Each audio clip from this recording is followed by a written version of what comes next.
Okay, so just a few little tools that I personally carry on me, and I can get to it really quickly. And also this here. Oh, by the way, when I said that that was free, I got it from one of the what is it? The insurance companies that were out there, I think Law Tigers or something like that. I don't know exactly where. But a lot of them, when you go to events and things like that, they give these little gadgets away. Although they're not really giving those away so much anymore. Now they're giving these little things away because they don't want to be giving those knives away at the events because you never know, especially nowadays. Okay, this little gadget is basically, if I can figure this out, hang on, I gotta put my glasses on to see this. But this is, oh, there we go. This here's got multiple little tools. It's basically a screwdriver. It's got a Phillips screwdriver, regular screwdriver, and so forth. You never know, and you just kind of take this out here. You pull that up there, and then you put the little gadget on there, and then you can use it as a screwdriver. Okay, so you never know. I also have other little tools, but I'll get into that in another video. And those are for the really, really long trips. These are just little day trip type things that might take you away for 6, 8, 10 hours or something like that. Okay, these are zip ties, and I recommend taking at least half a dozen of these because you never know if you need to zip tie something down, something breaks on your bike, the saddlebag starts to fall off. The zip ties will at least give it a temporary secure way of at least being able to get back to your home or wherever you head until you get something fixed. I've used zip ties for, like, if my saddlebag was coming off, the bolt or something coming off, and it actually got me home. Depending on the weather, you never know. Personally, I don't like to ride in the rain without proper gear. Now, can I ride in the rain? Absolutely. I've ridden in the rain many times. In fact, when I was in my early 20s, I used to ride in the rain a lot with my motorcycle, literally through streams on the freeway and things like that late at night. Nowadays, I'll ride in the rain only if I get caught in the rain. But I've gone to events in the rain where I've registered and I've gone to the rain. Now, I have a very expensive rain gear I got from Harley Davidson, which I like very much. It's nice, better be for the money, and I like the logos and things like that. It's reflective, and it kind of flows with the color scheme of the bikes and so forth, and of course the Harley Davidson colors itself. And it has a lot of features that a normal raincoat may not have, and such as footings and things like that to keep your feet and your hands or your gloves from getting wet. You can still put your gloves on, but you have these things that go over where you can still stay in full control of your motorcycle and all the hand. But you can get something inexpensive so that in case you don't normally ride in the rain and you kind of get caught out in the rain, you can get something like this, a raincoat. This is just as good. I've gotten this at Harbor Freight, paid like $8 or $9 for it, and it actually works very well. This is a new one because I couldn't find my other one, but I've used it, and the nice thing about this is, again, when it's raining and you're out riding in the rain, there's nothing wrong with staying dry and folks being able to see it. It's a bright yellow color, okay? The pants go all the way up, just like the Harley Davidson ones, and the jacket goes all the way down. This is not a disposable one. It is of fairly decent quality, and it should get you enough use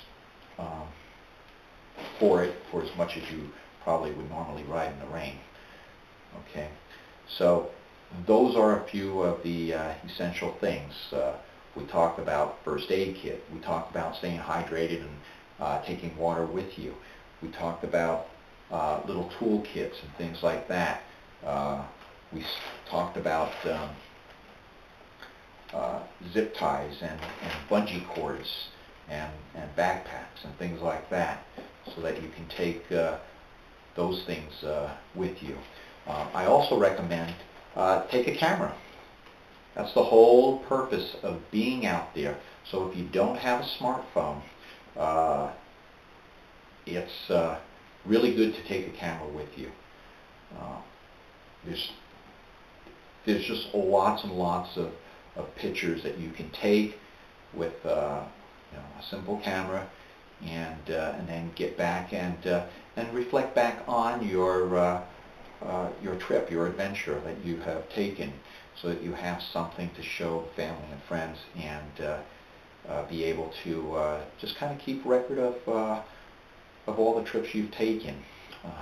I have basically taken hundreds and hundreds of pictures over the years of the places that I have been, and just recently, earlier this year, I spent about a week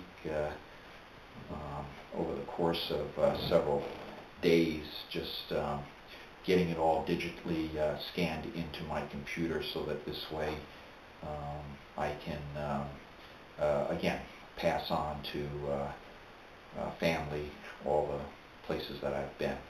But it's a great way of telling stories and things like that, as you have get-togethers and things like that.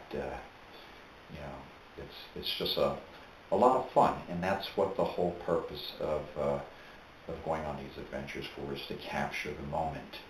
And a camera is a great way of doing it. Smartphones, if you prefer, are another great thing. Most smartphones are now a minimum of 8 megapixel.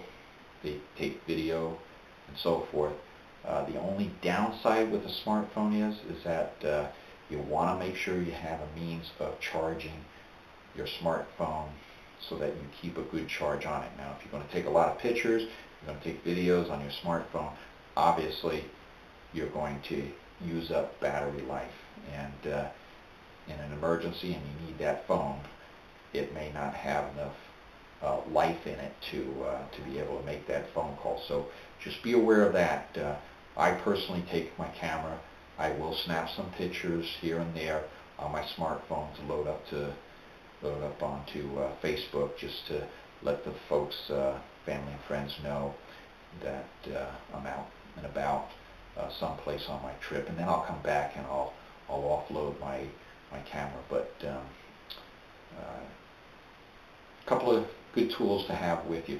Not only that, speaking about smartphones, it's good to have it because I've used it to get out of places that I've gone with a group, and they've gone on someplace else, and I decided I want to go home. Well, I'm so focused on the scenery and the group that I'm in, I lose track of where I'm at and how to get to a place that I know. And most of the places I know is the freeway system. The California freeway system I know like the back of my hand. Okay, what I did forget to talk about was, and I don't want to forget this part either, it's extremely important to make sure that you have sunblock. As you can see, I got some sunburn.